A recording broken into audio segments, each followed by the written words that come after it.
ওম নমো ভগবতে বাসুদেবায়। জয় শ্রীকৃষ্ণ। রাধে রাধে।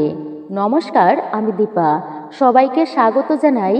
দেশ ও দেশের বাইরে থেকে যে সকল দর্শকেরা এই মুহূর্তে ভিডিওটি অন করেছেন বা দেখতেছেন রায় কিশোরী দীপা তথা সনাতন ধর্মীয় তথ্যমূলক চ্যানেলে, সকলে কেমন আছেন? নিশ্চয়ই ঈশ্বরের অশেষ কৃপায় আপনারা সকলে ভালো আছেন, সুস্থ আছেন। আজকের ভিডিওটি রয়েছে আপনাদের জন্য পবিত্রা রূপিণী একাদশী ব্রত সম্পর্কে। 2026 সালে পালিত হয়েছে এই একাদশী ব্রতটি 23শে আগস্ট রবিবার নাকি 24শে আগস্ট সোমবার দিন। শাস্ত্রে এই একাদশী ব্রতের বিশেষ মাহাত্ম্য কথা উল্লেখিত আছে। আর তারই সঙ্গে এই দিনে আপনারা কি কি খাবার ভুলেও খাবেন না, আর কি কি খাবার আপনারা খাবেন আপনারা সেই বিষয়ে জানতে পারবেন। কি কি কার্য করবেন আর ভুল করেও কি কি কাজগুলো করবেন না।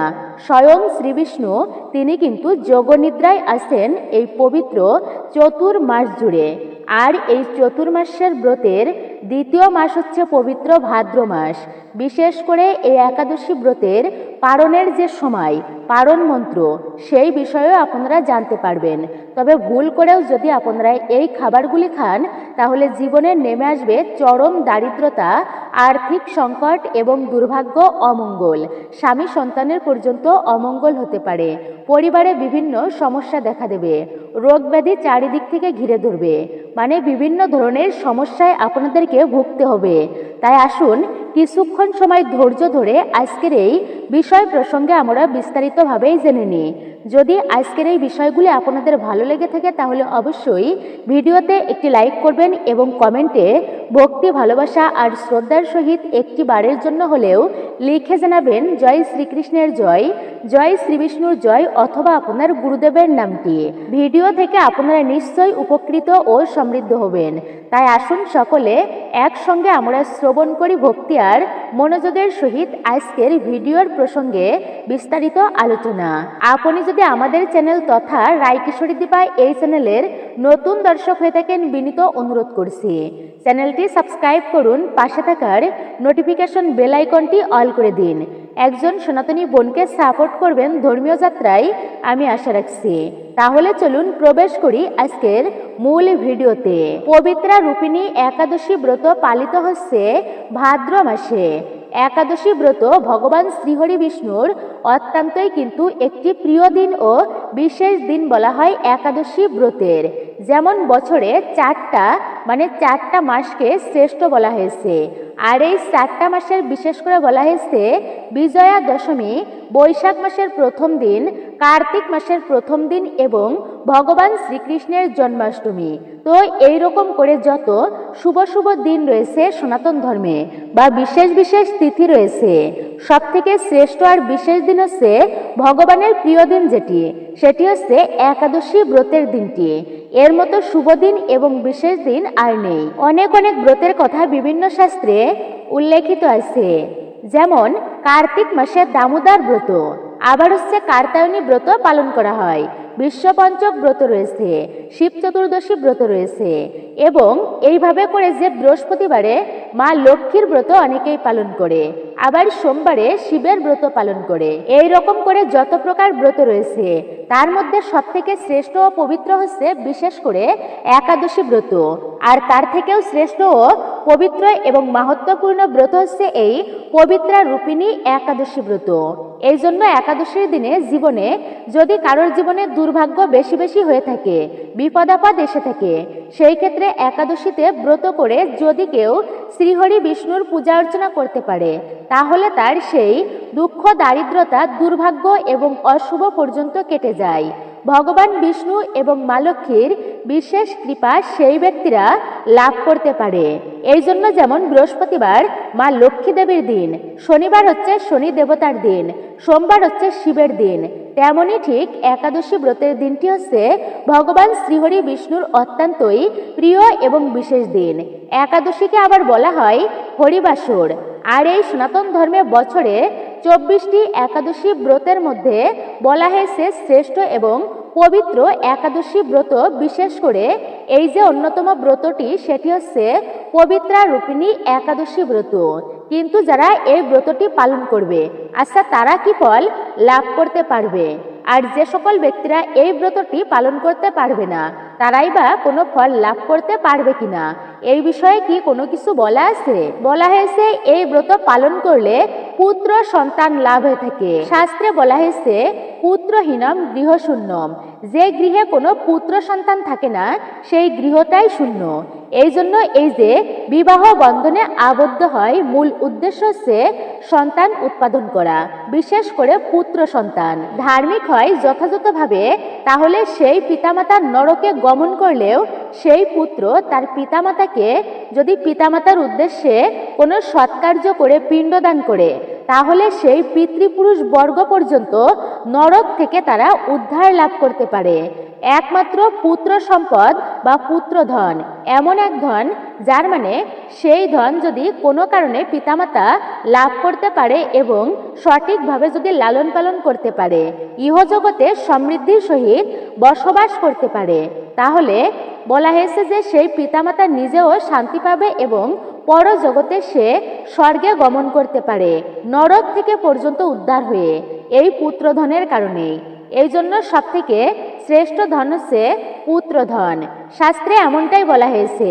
তো যদি কোনো পিতামাতার এই রকম সন্তান না হয়, তাহলে আপনারা বিশেষভাবে এই ব্রত পালন করে ভগবানের কাছে প্রার্থনা করে সেই যদি পূজা অর্চনা আপনারা করতে পারেন ভক্তি ভরে, ভগবানের কৃপায় পুত্র সন্তান হতে পারে। শাস্ত্রে বলা আছে একজন রাজার তার পুত্র হচ্ছিল না।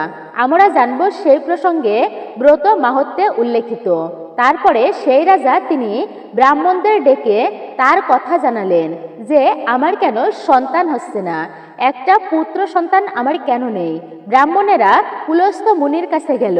সে পুলস্ত্য মুনি বলতে লাগলো, এই রাজা আগের জীবনে এমন পাপকার্য করেছে, অর্থাৎ পূর্বজন্মে তিনি পাপ করেছিলেন। আর এই রাজা কি করেছিল, সেই প্রাণীদেরকে জল খেতে দেয়নি, মানে গাভীকে জল খেতে দেয়নি।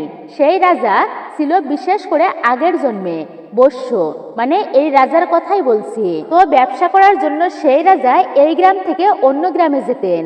তো সেই ব্যক্তিটা গাভী এবং বাছুরকে তৃষ্ণার্ত অবস্থা মানে বিশেষ করে সেইভাবে তাড়িয়ে দেয়, জলপান করতে না দেওয়ায়, মানে তৃষ্ণার্ত অবস্থায় তারা চলে যায় সেখান থেকে। এই রাজা জলপান করতে দেয়নি। এই যে অপরাধ হলো, এই অপরাধের কারণে তার মহান পাপ হলো। আর এই কারণে রাজা ইহজন্মে তার সন্তান হচ্ছে না। এই জন্য এই ব্রত যারা পালন করবে, শুধু সন্তানই নয়, তাদের সেই সমস্ত পাপ পর্যন্ত দূরীভূত হবে। জানতে কিংবা অজান্তে যদি কোনো পাপকার্য হয়েও থাকে, তা পর্যন্ত কেটে যায় এই ব্রত পালনের বিশেষ পুণ্য বলে।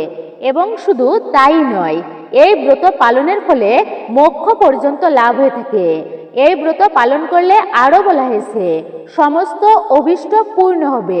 আমরা মনস্কামনা পূরণ করার জন্য কত কিছু করি, যে বিভিন্ন ধরনের যাগযজ্ঞ করি, পূজা অর্চনা করি, মা কালীর ব্রত করি, ভগবানের পূজা অর্চনা করে মানুষ করি, ইত্যাদি ইত্যাদি বিভিন্ন ধরনের কার্য করে থাকি মনোবাসনা পূরণের জন্য।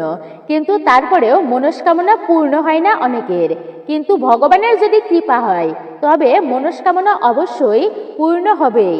সেক্ষেত্রে বলা হয়েছে এই ব্রত পালন করলে ভগবানের কৃপায় সেই ব্যক্তি তার মনস্কামনা পর্যন্ত পূর্ণ হবেই নিশ্চয়ই, ভগবান তা পূর্ণ করবেন। এই জন্য বলা হয়েছে কোনো ব্যক্তির যদি অভীষ্ট ইচ্ছা থাকে, এই ব্রত পালন করলে ভক্তি ভরে সেই ইচ্ছা পর্যন্ত তার নিমিষেই পূরণ হবে। যদিও আমরা অনেকেই জানি যে কিভাবে এই একাদশী ব্রত পালন করতে হয়, তারপরেও একাদশীর আগের দিনে সংযম পালন করতে হয়। নিরামিষ খাবার আদি এই দিনে বিশেষ করে গ্রহণ করতে হয়। মাছ মাংস রাজসিক খাবার ভক্ষণ করতে নেই। শুধু খাবারের ক্ষেত্রেই কিন্তু নয়, সংযম মানে শুধু খাবারের ক্ষেত্রেই নয়, সংযম মানে হচ্ছে সকল বিষয় থেকে নিজেকে সংযত করে থাকা। খারাপ কথা বলা উচিত নয়। চেতনাটিকে যেমন ধর্মীয় কেন্দ্রিক করা উচিত, ভগবত কেন্দ্রিক করা উচিত। ঝগড়া ঝই ঝামেলা অপশব্দ প্রয়োগ করতে নেই ব্রতের আগের দিনে, এবং বিশেষ করে ব্রতের দিনে তো করতেই নেই। এইভাবে করে একাদশীর আগের দিনের রাত্রি 11টার আগে আপনারা খাবার খেয়ে নেবেন এবং দন্তধাবন বা দাঁত ব্রাশ করা অবশ্যই উচিত খাবার খেয়ে। তারপরে একাদশীর দিনটি হচ্ছে মূলত প্রধান বিষয়, মুখ্য বিষয়। এই দিনে কেন আমরা উপবাস ব্রত পালন করি? শুধুমাত্র একটুকু না খেয়ে থাকলেই কি ব্রত হয়? না, একদমই কিন্তু তা নয়। উপবাস বলা হচ্ছে উপমানের নিকটে, বাস মানে বাস করা, মানে এই দিনে ভগবানের সন্নিকটে অর্থাৎ ভগবানের কাছাকাছি বাস করা বোঝায়। ভক্তের সান্নিধ্যে কাটানো উচিত, এটা হচ্ছে উপবাসের মূল বিষয়। আজকে আমি ব্রত পালন করলাম, ভগবানের সেবা পূজা অর্চনার ধারের কাছেও গেলাম না, এটাকে কিন্তু মূলত প্রকৃত ব্রত বলা হয়নি। এইভাবে করে আপনি ব্রত করবেন এবং একাদশীর দিনের মূল বিষয়টা কি আপনারা তা জানতে পারবেন। একাদশীর দিনের মূল বিষয়টা হচ্ছে আপনি ভোরে ভোরে বা ব্রহ্ম মুহূর্তে এই দিনে ঘুম থেকে উঠবেন। ঘুম থেকে উঠে মূলত ভগবান শ্রীহরি বিষ্ণুকে স্মরণ করা, তার চিন্তা, তার ধ্যান মনন ইত্যাদি করাই কিন্তু মূল বিষয়। বিশেষ করে একাদশীর মূল উদ্দেশ্য হচ্ছে এগুলি। এই জন্য একাদশীকে আবার হরিবাসর বলা হয়, কারণ এই দিনটা শ্রীহরির অত্যন্তই প্রিয় দিন। আপনি মনে করেন যে পুণ্য লাভ প্রাপ্ত করতে চান, যদি আপনি একাদশীতে ধর্মকার্য অবশ্যই করবেন, তাহলে বলা হয়েছে অন্যান্য দিনে যে ধর্মীয় কার্য করলে যতটুকু পুণ্য লাভ হয় তার থেকে সহস্র গুণ বেশি বেশি পুণ্য ফল আপনি লাভ করতে পারবেন কোনো শুভ দিনে একটুকু ধর্মীয় কার্যের ফলে। এই জন্য যমরাজ একবার যমদূতদেরকে ডেকে বলেছিলেন, হে যমদূতগণ, তোমরা শুনে রেখো, যেই ব্যক্তি একাদশী ব্রত পালন করবে তাদেরকে কখনো কোনোদিনও যমলোক তথা নরকে নিয়ে আসবে না, দূর থেকে প্রণাম করে চলে আসবে। এই যমলোকে তাদেরকে আনবে না, কেননা তাদের বিচার করার কখনোই কিন্তু আমাদের অধিকার নেই, তারা দেবতাদেরও দুর্লভ, আমাদের প্রাণম্য। এই জন্য একাদশী ব্রত পালনকারীকে যমরাজ পর্যন্ত সম্মান করে।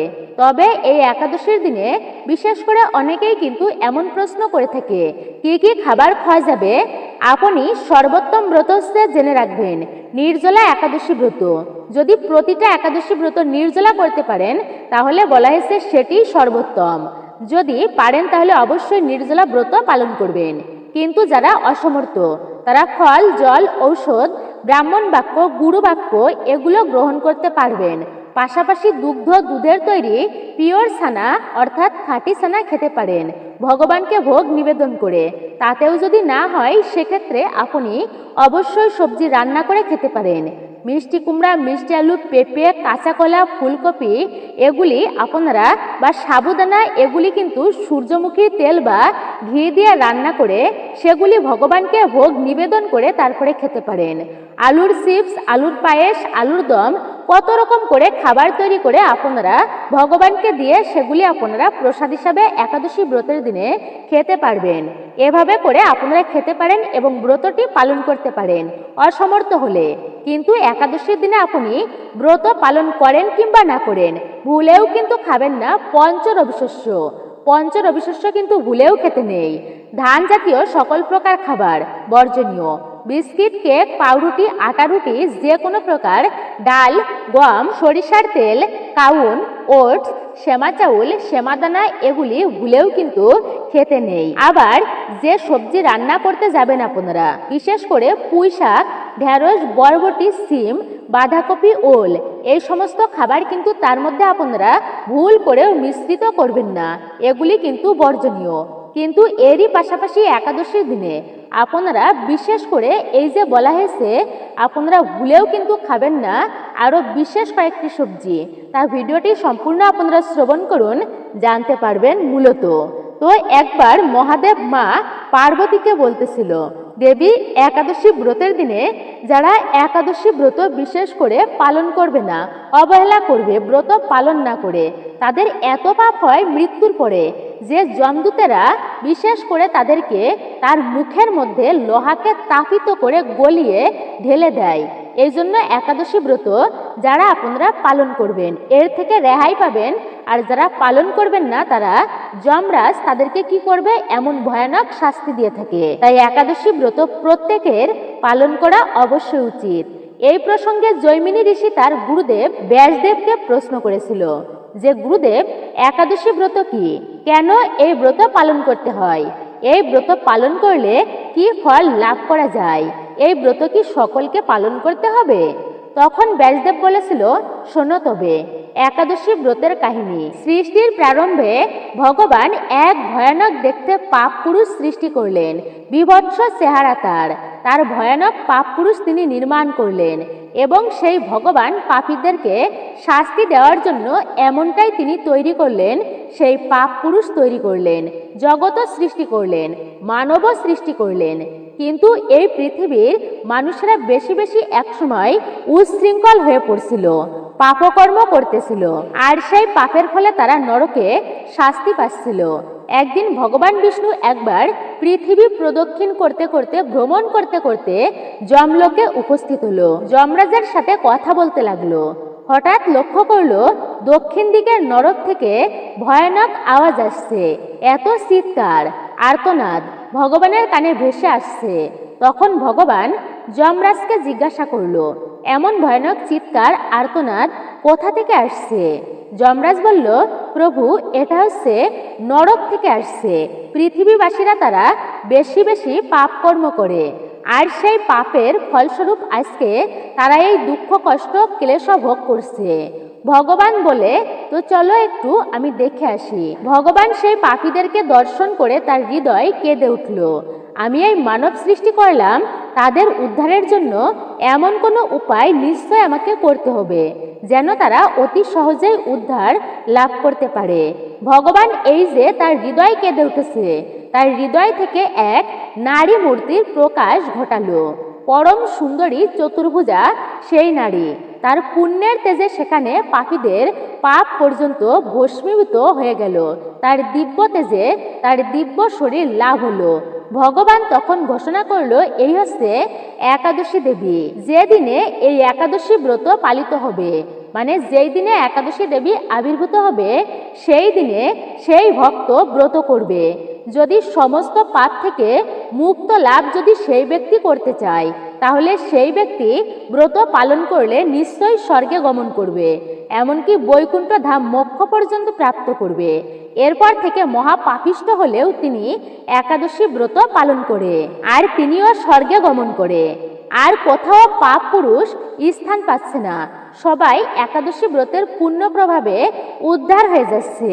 তখন একদিন একাদশীর দিনে ত্রাহি ত্রাহি করতে করতে পাপ পুরুষ বৈকুণ্ঠে ভগবানের কাছে উপস্থিত।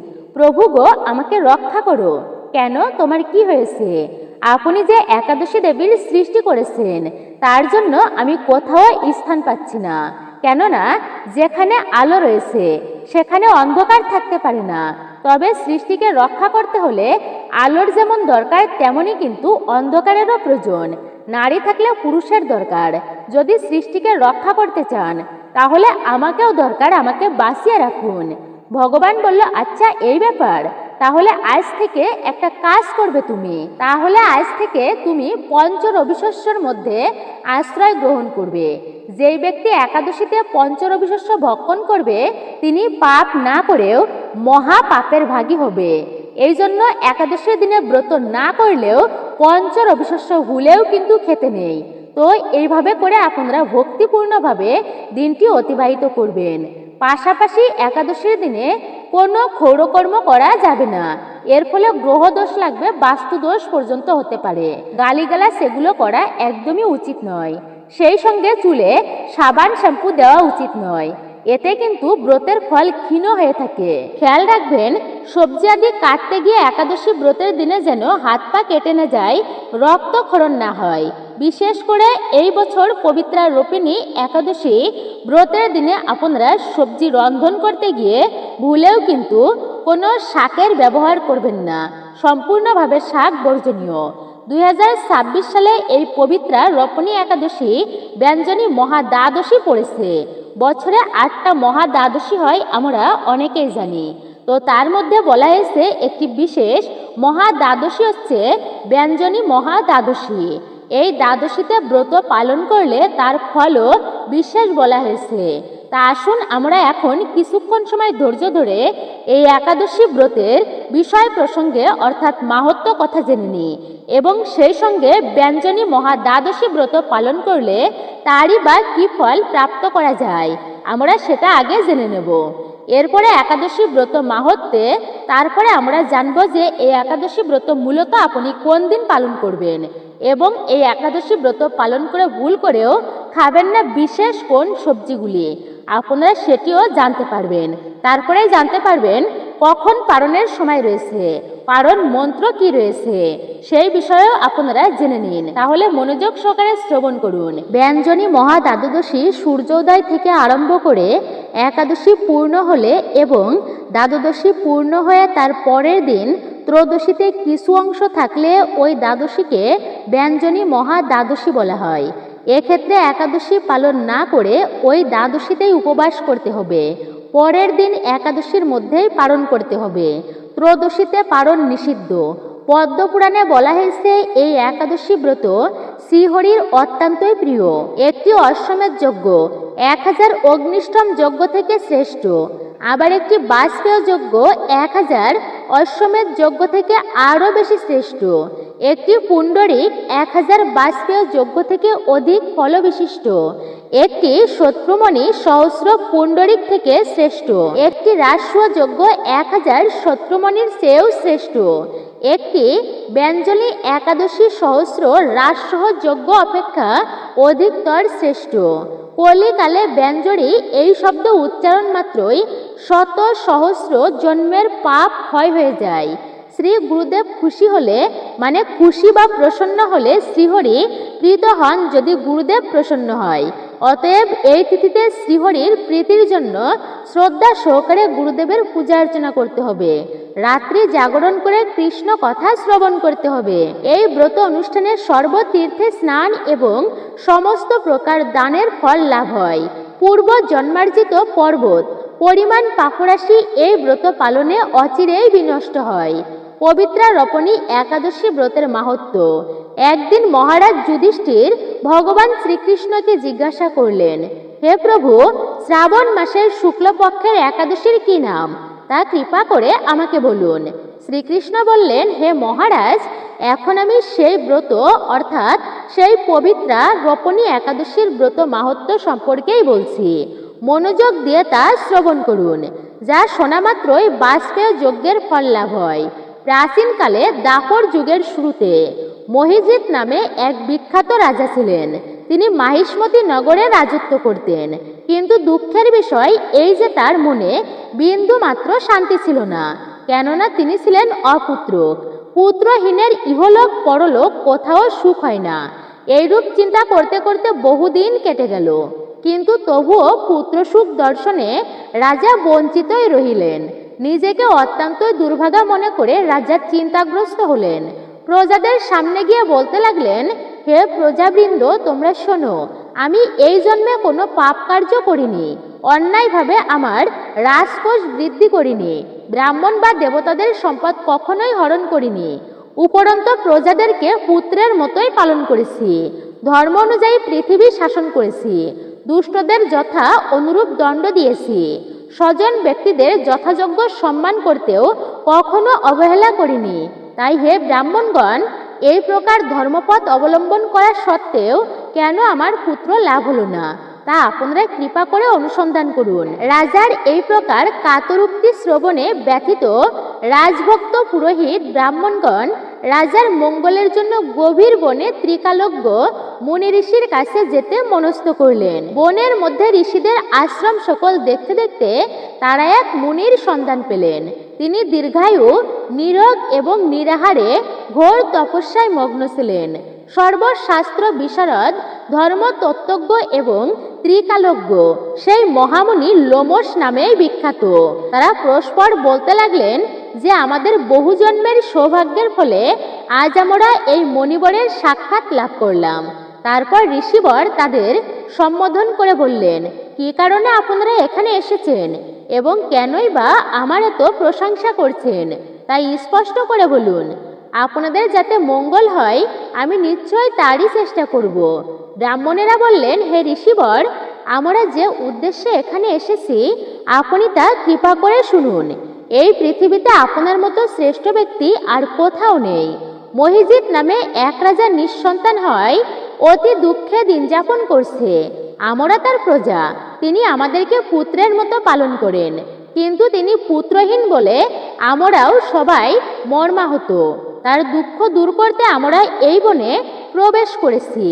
হে ব্রাহ্মণ শ্রেষ্ঠ, রাজা যাতে পুত্রের মুখ দর্শন করতে পারে, কৃপা করে তার কোনো উপায় আমাদের আপনি বলুন।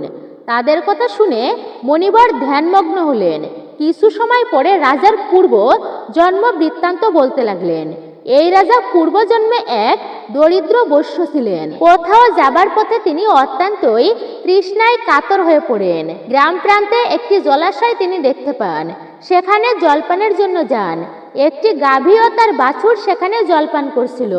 তাদেরকে তাড়িয়ে দিয়ে তিনি নিজেই জলপান করতে লাগলেন। সেই পাপ কর্মের ফলে তিনি পুত্র শোকে বঞ্চিত হয়েছেন, কিন্তু পূর্বজন্মে কোনো পুণ্যের ফলে তিনি এইরকম নিষ্কণ্ঠক রাজ্য লাভ করেছেন। হে মণিবর, শাস্ত্রে আছে পুণ্যের দ্বারা পাপ ক্ষয় হয়। তাই আপনি এমন একটি পুণ্য ব্রতের উপদেশ করুন যাতে তার প্রারব্ধ পাপ দূর হয় এবং আপনার অনুগ্রহে তিনি পুত্র সন্তান লাভ করতে পারেন। লোমশ মুনি বললেন, শ্রাবণ মাসের শুক্লপক্ষের পবিত্র রোপণী একাদশী ব্রত অভীষ্ট ফল প্রদান করে। আপনারা যথাবিধি সকলে তা পালন করুন। লোমশ মুনির উপদেশ শুনে আনন্দ চিত্তে গৃহে প্রত্যাবর্তন করে তারা রাজাকে সে সকল কথা জানালেন। তারপর সকলে মিলে মুনির নির্দেশ অনুসারে ব্রত পালন করলেন। তাদের সকলের পুণ্যফল রাজাকে প্রদান করলেন। সেই পুণ্য প্রভাবে রাজমহিষী গর্ভবতী হলেন। উপযুক্ত সময়ে বলিষ্ঠ সর্বাঙ্গ সুন্দর এক পুত্র সন্তানের জন্মদান করলেন। ভবিষ্যত্তর পুরাণে এই ব্রত মাহাত্ম্য বর্ণিত হয়েছে। এই ব্রত মাহাত্ম্য যিনি পাঠ বা শ্রবণ করবেন তিনি সমস্ত পাপ থেকে মুক্ত হবেন এবং পুত্র সুখ ভোগ করে অবশেষে দিব্যধাম প্রাপ্ত হবেন। এই হচ্ছে মূলত পবিত্র রোপণী একাদশী ব্রতের মাহাত্ম্য কথা। যেহেতু এই বছর 2026 সালে পড়েছিল মলমাস তথা অধিক মাস, যার কারণে একাদশী ব্রত শ্রাবণ মাসের যে একাদশী ব্রতটা সেটা পালিত হচ্ছে ভাদ্র মাসে। আশা করছি সকলেই বুঝতে পারছেন এই ব্রত পালন করলে আমরা কি ফল প্রাপ্ত করতে পারি। তাই আপনি নিজেও একাদশী ব্রত পালন করুন এবং অবশ্যই অপরকে উৎসাহিত করুন এই প্রসঙ্গে। রবিবার রাত্রি 4:30 পর্যন্ত, তারপরে দ্বাদশী তিথি শুরু হবে 24শে আগস্ট সোমবার দিন। সারা দিন দ্বাদশী তিথি থাকবে। সেই ক্ষেত্রে এই যে ব্যঞ্জনী মহা দ্বাদশী যুক্ত উপবাস মানায় এই ব্রত পালন করতে হবে। পরদিন 24শে আগস্ট সোমবার। এখন স্মার্ত মতে আগের দিনে ব্রত পালন করতে পারেন আপনারা। ব্যঞ্জনী মহা দ্বাদশী ব্রত রয়েছে বিশেষ করে, তাই আপনারা এই একাদশী ব্যতীত ব্যঞ্জনী মহা দ্বাদশী ব্রতটি পালন করবেন। এটি হচ্ছে উত্তম। বছরে 8টা কিন্তু মহা দ্বাদশী ব্রত থাকে, তার মধ্যেও শ্রেষ্ঠ হচ্ছে ব্যঞ্জনী মহা দ্বাদশী ব্রত। তাই আপনারা এই সুযোগটি অবহেলায় হারাবেন না। তাই দ্বাদশীতে ব্রত করতে হবে আপনাদেরকে। যেহেতু ব্রহ্ম মুহূর্ত স্পর্শ করেছে একাদশী, তাই দ্বাদশীতে ব্রত এবং পালন করতে হবে পরদিন সকাল 5:37 থেকে শুরু করে 6:52 মধ্যে। অর্থাৎ আপনারা এই সময়টুকুর মধ্যে পঞ্চরবিশ্বর প্রসাদ দিয়ে ভগবানের কাছে প্রার্থনা করে পালন করবেন। এবং পালন মন্ত্র হচ্ছে ওম একাদশাম নিরাহার ব্রতের নানেন প্রসিদ্ধ সুমুখনাথ জ্ঞান দৃষ্টি প্রদ্যভব। এইভাবে করে এই মন্ত্র উচ্চারণ করে ভগবানের কাছে বিশেষ প্রার্থনা করে একাদশী ব্রত পালন করবেন। ভুলেও আপনারা খাবেন না পঞ্চরবিশ্বর কোনো খাবার একাদশী ব্রতের দিনে। যদি আপনারা পঞ্চরবিশ্বর খাবার খান তাহলে জীবনে অমঙ্গল আসবে এবং আপনি যে পাপকার্য করেননি সেই ভয়ানক পাপকার্যের ফল আপনাকেই ভোগ করতে হবে। অর্থাৎ একাদশী ব্রতের দিনে ভুলেও কিন্তু পঞ্চ রবিশস্যর একটি দানাও গ্রহণ করতে নেই। আর এই দিনে ভুলেও আপনারা কোনো শাক জাতীয় খাবার খাবেন না। এরই পাশাপাশি ঢেঁড়স খাবেন না আপনারা, সিম, মটরশুঁটি, বরবটি আপনারা এড়িয়ে চলবেন। গাজর ভুলেও খাবেন না এই দিনে। পুঁই শাক, কচু শাক, লাল শাক ভুলেও কিন্তু গ্রহণ করতে নেই। সকল প্রকার ক্ষৌরকর্ম এই দিন সম্পূর্ণভাবে নিষিদ্ধ। ছত্রাক, মাশরুম আপনারা পরিত্যাগ করবেন। বাজার থেকে কেনা মিষ্টি জাতীয় খাবার এই দিনে আপনারা কখনোই গ্রহণ করবেন না, কারণ এর মধ্যে পঞ্চ রবিশস্যর সংমিশ্রণ থাকতে পারে।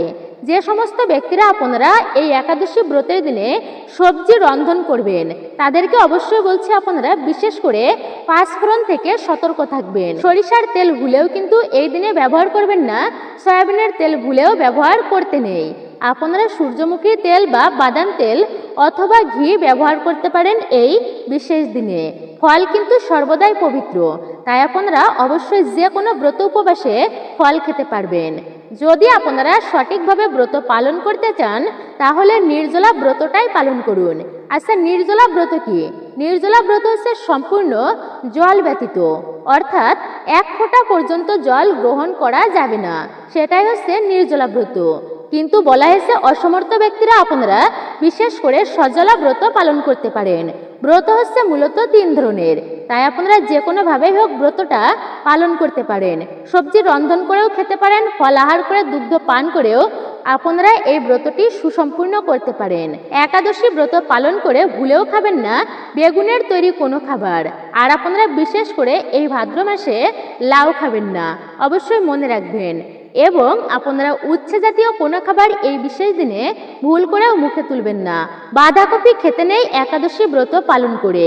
তাহলে নিশ্চয়ই আপনারা বুঝতে পারছেন যে এই পবিত্র রোপণী একাদশী ব্রতটি পালন করে কি কি আপনারা নিষিদ্ধ করবেন, কোন খাবার খাবেন আর কোন খাবার খাবেন না, আপনাদের সাথে বিস্তারিত আলোচনা করা হলো। মূলত যে সকল ব্যক্তিরা এই একাদশী ব্রত পালন করতে পারবেন না কোনো কারণবশত, সেই ক্ষেত্রে আপনাদেরকে বলছি ভক্তি ভরে আপনারা অবশ্যই একটি বারের জন্য হলেও এই একাদশী ব্রতের মাহাত্ম্য কথাটি শ্রবণ করবেন। ঠাকুরের উদ্দেশ্যে একটি ঘিয়ের প্রদীপ প্রজ্বলিত করবেন এবং একটি পুষ্প ও তুলসীপত্র অবশ্যই ভগবান শ্রীহরির চরণে নিবেদন করবেন। এতেও এই ব্রতের অনেকাংশে ফল আপনি অবশ্যই লাভ করতে পারবেন ভগবানের কৃপায়। এবং এই দিনে বৃক্ষ আদি কাটবেন না, অবশ্যই আপনারা মনে রাখবেন। আর কাউকে আপনারা পঞ্চ রবিশস্যর খাবার এই বিশেষ দিনে দান করবেন না। একাদশীতে অন্ন দান করলে কিন্তু মহাপাপের ভাগী হতে হয়, তাই আপনারা দ্বাদশীতে অন্ন দান করবেন। অর্থাৎ দ্বাদশীতে অন্ন দান করা যায়, এই দিনে যদি অন্ন দান না করেন এতেও কিন্তু মহাপাপের ভাগী হতে হয়। তাই অবশ্যই ভক্তিপূর্ণভাবে দিনটা আপনারা অতিবাহিত করবেন। মূলত এটাই ছিল রায়কিশোরী দীপা তথা সনাতন ধর্মীয় তথ্যমূলক চ্যানেলের আজকের মূল্যবান ভিডিওটি আপনার কাছে কেমন লেগেছে মূল্যবান মতামত জানাতে একদমই ভুলবেন না। আর আপনি যদি আমাদের চ্যানেলের নতুন দর্শক হয়ে থাকেন বিনীত অনুরোধ করছি চ্যানেলটি অবশ্যই সাবস্ক্রাইব করবেন, পাশে থাকা নোটিফিকেশন বেল আইকনটি প্রেস করে রাখুন। ভিডিওতে একটি লাইক করবেন, কমেন্টে জয় শ্রীকৃষ্ণের জয় অথবা আপনার গুরুদেবের নামটি ভক্তি ও ভালোবাসার সহিত একটি বারের জন্য হলেও অবশ্যই লিখে জানাবেন। একজন সনাতনী বোনকে আপনারা সাপোর্ট করবেন আমি আশা রাখছি ধর্মীয় যাত্রায়। সকলে ভালো থাকুন, সুস্থ থাকুন। আবারও আপনাদের সাথে কথা হবে নতুন কোনো গুরুত্বপূর্ণ বিষয় নিয়ে।